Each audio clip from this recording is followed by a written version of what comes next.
we begin to see Job had put together what he knew and understood to be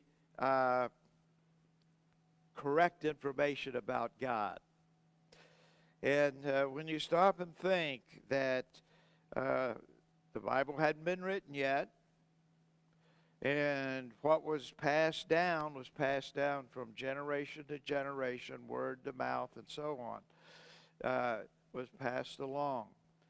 And it is amazing when you look at some of the things that Job is saying, that it had to come by being passed down through the various generations. The antediluvian world for 1,500 to 2,500 years is gone. And Job is about 700 years after Noah. And so quite a bit of time has transpired. But the information has come and passed by word of mouth, conversation, generation to generation. And Job was even going to make the statement to his three friends, fellas, I'm just as educated as you are. I'm just as smart as you are. I know the same things you know, and you know the same things I know, is basically what that comes down to. But it's a powerful thing when you think about how God actually has made what Job is writing down.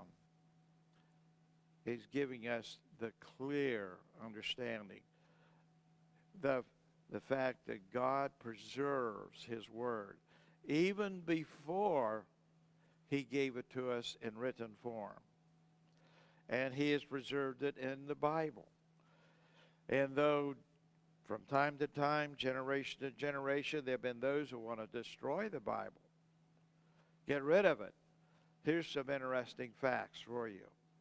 Let's assume that somebody finds himself in a position empowered by the devil to actually destroy all Bibles. And say, oh my, what are we going to do? Well, here is an interesting fact. In the average size public library, there is enough quotes in all of the books that are written that you could virtually reproduce the Bible from those quotes. Now, that's an interesting fact. In my library, I got a sizable library that is a theological, biblical library, and it is just interesting that from my library on books that are written about the Bible, I could reproduce the Bible in its entirety from those books in my library. So you could see just from that illustrate how God preserves his word. And it's just amazing. And yet you find that the devil and the unbelievers that have chosen his ideas have blinded themselves to truth knowingly. And it's tragic that so many of these people are highly educated, but they're educated in things that are not true. They know the untrue things very well, the example of evolution. They can quote that from A to Z, and yet, from a standpoint of, is this provable? No. It's a theory. That's the best title you can give for that. It's a theory. It's a guess. It's a speculation. It's an opinion. But it's not the fact. It's not the truth. Well, having said that, let's pick up here at verse 15. Verse 15, as he's writing these things down in relationship to what Job knows about God. Behold, he, God, that should be capitalized, withholdeth the waters and they dry up. Also, he, God, sends them out, and they overturn the earth. He's talking about the flood of Noah's day, is what he is talking about here. He's talking about the fact that God withholds the waters and they dry up. It quit raining, and the waters dried up. Otherwise, we wouldn't have any land to stand on. And the bulk of the waters were collected in what we know as lakes and rivers and oceans and various other ponds and so on. And some of those oceans are very deep, miles deep, and contains the waters, holds the waters. He's referring to that. And then he says, and also sends them out, and they overturn the earth. It overturned the earth, literally. The crust of the earth was broken up. One of the fascinating things, particularly if you go through the mountains of West Virginia, you get to see sometimes a slice of the earth's surfaces that are hundreds, couple thousand feet high, that type of thing, and you can see various strata. Obviously, at one time, before the flood, the surface of the earth was uniform, the same thickness all the way around. But then with the shifting of the earth, because of the fountains and the reservoirs of water that was in the earth in those days, inside the earth's crust, they were broken up. And some of these crusts were pushed up, making the mountains. Others were pushed down, and particularly they were pushed down in order to collect the water so that the earth would dry ground. And that's what he's referring to here. And that's amazing when you consider that 1,500 to 2,500 years, add another 700 years to that. Hey, you got up to 3,000 plus years from the time of the antediluvian world and its existence to the flood that took it all away and changed everything. And you have all of this down, and to Job's day, he has this understanding.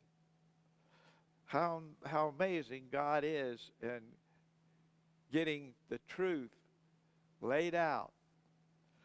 When you look at this, Job's book in the Bible, the very first book of the Bible. Wow, amazing. Well, verse 16, with him, God, again should be capitalized, is strength and wisdom. Where does strength and wisdom come from? It doesn't come from the devil. It doesn't even come from man. It doesn't come from the angels. It originates and comes from God himself. And he is the one who gives strength and wisdom. Strength here talks about knowledge and ability to use that knowledge and to understand that knowledge. He's talking about that. And wisdom is the ability to use knowledge. The day we live in today is a day of explosive knowledge. And literally, that's one of the signs of the end times that is given in the Bible. that in the last days there will be literally a knowledge explosion. And the abundance of knowledge that is blown up in 100 years is unbelievable. How much there is to know about and to learn. How do we use knowledge?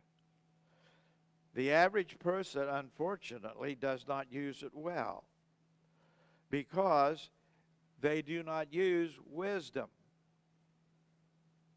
Wisdom is the ability to take knowledge and use it in a God-honoring and in a proper way. Amazing.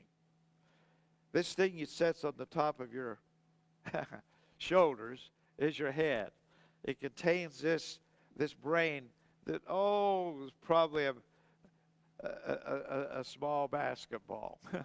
Not even quite that. But it is amazing what God has made that it can do. Did you know that the studies show that the most intelligent people today only uses about 15% of their brain? 85% of their brain goes unused. That's the smartest of people. That's amazing when you think about that. You and I, who are going to receive a body like our resurrected Lord, talking again about the true Christian, the true believer, our brain is going to work 100%. Perfectly. All the time. It's going to be amazing to see what all that we can do. The brain is what gives you the ability to use knowledge that you have picked up here, there, and yon. And you can use it for good or you can use it for evil. But wisdom is the choice that you make. Do I use my brain to honor God, or do I use my brain to dishonor Him? And tragically today, it is sad to say that even among some Christians, we're using what little part of the brain that we use not to honor God, but to honor the things of this world. And we should be using our brain to honor the things of God. Very important for us. Who gives that? The Lord God gives strength, and He gives that wisdom. Here's something else that He points out. With Him, the deceived and the deceiver. The root word for both of those is deceive.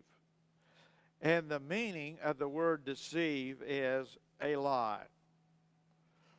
So when somebody is, deceived, they have believed a lie.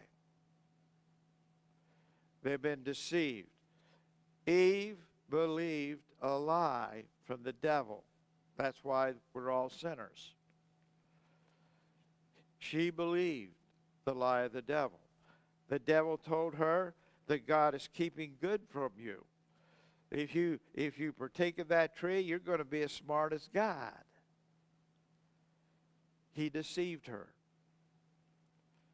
She bought his account, did not listen to God, because all of a sudden there's this tree out here, but God says do not partake of it. For a day that you do, you die. Literally the day that you take of that tree, you die. The death was a spiritual death.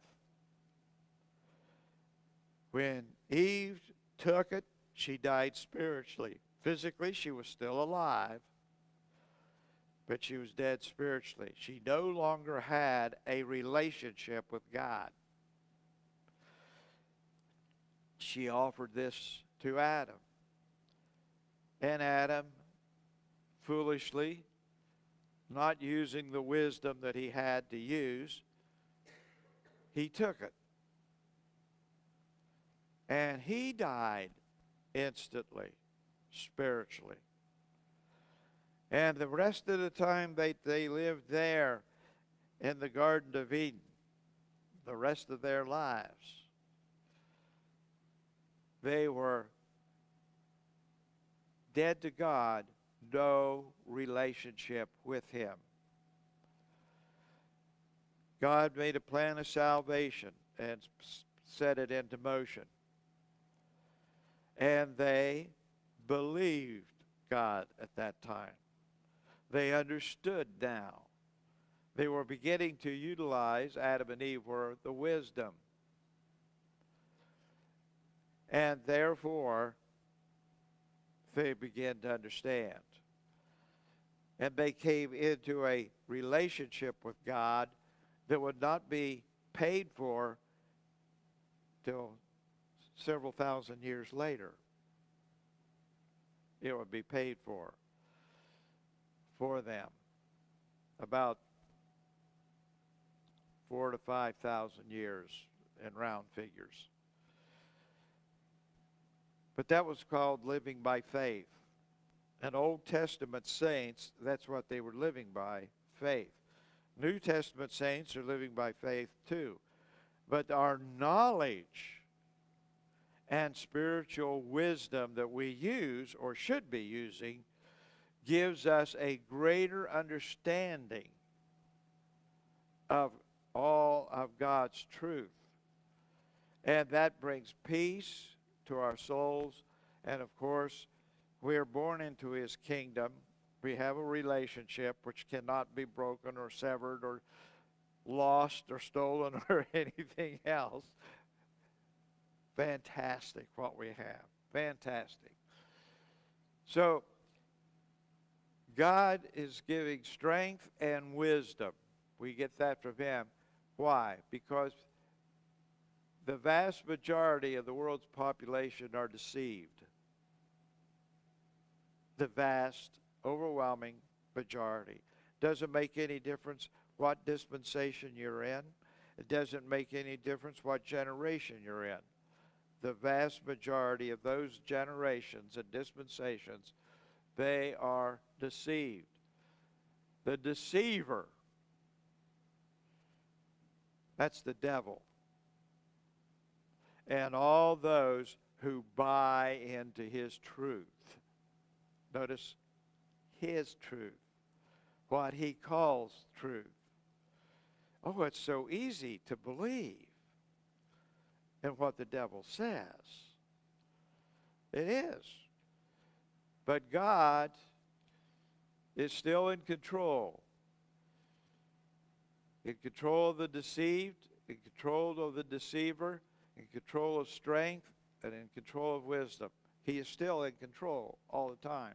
He has never relinquished that control. And this is what Job is saying to these fellas. Hey, I'm just as smart as you guys are. You know, in my opinion, he's being very conservative on that. I think he was a lot smarter than they were. We'll see that a little later on. Verse 17. He, the Lord, leadeth counselors away spoiled or ruined, and maketh the judges fools. Job is now talking about the fact that God makes those who have rejected him to, in this case, the bracket of counselors and judges.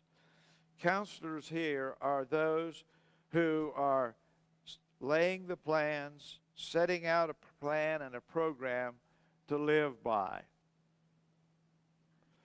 They come up with this brilliant idea, like evolution. Again, he leadeth the counselors away spoiled, meaning they don't know what they are doing. Now, why does God do that, and why does God permit that to happen? He has created all of us with a will. It's called freedom of choice. We all make decisions every day. Some of them are good decisions, some of them are bad decisions, but we all make them every day. Choice. And when we're talking about decisions that have been made and chosen that are bad decisions, and those who are in positions of power and authority, such as these counselors who are leading or teaching or whatever. A good example of the counselors here would be, before I became a Christian, I was, at this point in time, I was in the 7th grade. That's the first grade of junior high. And it was in that class, in the science class, that the teacher introduced evolution to the class. Immediately, there was a number of Christian kids in that class who held up their hand. But what about the Bible? The Bible says God created us. And I watched the teacher just chuckle and said, well, I know that's what you've been taught, but this is scientific. In other words, these are the counselors that are leading away. They're spoiled. They're rotten. You cannot listen to the rotten junk that goes out there in a multitude of things today. You and I who believe must use the wisdom of God to discern truth from fiction, deception, lies. We must do that. And so that's what he's talking about. He, the Lord, leadeth counselors away spoiled. In other words, he's saying, God lets them go ahead and teach these untrue things because that is what people want. You know what's being taught today in some seminaries, some so-called Christian schools, colleges, and whatever? The way to build your church today is to find out what the people want and give the people what they want. Now that sounds like you're being generous and fair and all this kind of stuff, doesn't it? The problem is we need to be finding out what God wants us to give to the people. He is their creator. He is our creator. God will let us take enough of our own rope and hang ourselves. That's what society has done. Nations down through the course of time has done that. They destroy themselves. America is on the brink of destruction. We cannot go on the way that we're going now and survive. We are coming closer and closer and closer to the brink, and those who have been so sold on the deceptions out there, they will not know that they're standing on the edge of the precipice, ready to step off into oblivion. But that's what they want to do. God said to ancient Israel, I want to lead you through the prophets. And the leaders of the 12 tribes of Israel got up and said, no, we don't want that. Give us a king just like everybody else has. That's what we want. God didn't argue with them because he knew the desires of their heart. Their desire was not the things of God. That's what they wanted to get away from. He knew that their desires was the things that the devil basically was offering to them. And so he gave them, he said, very well, I will give you the king of your description. A king just like all the other kings. Hello, King Saul. Yeah. He was taller than the average Hebrew. Handsome and good looking. Oh, that's got to be the perfect one. The size and his build and his look, the size of strength and power and so on. But then he was as corrupt, just like the other kings were corrupt. But Israel didn't want to see that. And, of course, he ultimately took his own life. And that's the tragedy. The tragedy when you look around. But these counselors are the ones that teach. And God leadeth these counselors away spoiled. He lets them do what they're doing, and he takes them away. One by one, by one, by one. Ultimately, they're gone. They're spoiled. And maketh the judges fools. Oh my. When you look at your judicial system today in America, and you say, where is the justice? Where is the wisdom of God in what is being said and done? And we've turned to the wisdom of man. Yeah. We're fools. We're not seeking the truth of God. We're seeking the deceptions and the lies that are propagated by man. And you look around at some of the decisions they make and you scratch your head and say, my, oh my. What are we going to do? Well, you look at the laws in the Old Testament and my, oh my. They were severe, they were strong, and there were few of them. But when those laws were in effect, and very quickly the Hebrew people didn't want them to be in effect any longer, they brought the level of society to a higher standard of justice, and right and wrong was clearly defined. Very important, very important. He goes on in verse 18 and says, he looseth the bond of kings.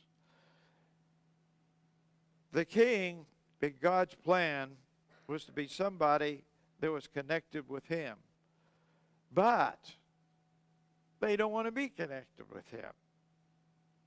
So he turns them loose. He looses the bonds of kings to do what they please. And he says, and girdeth them their loins with a girdle.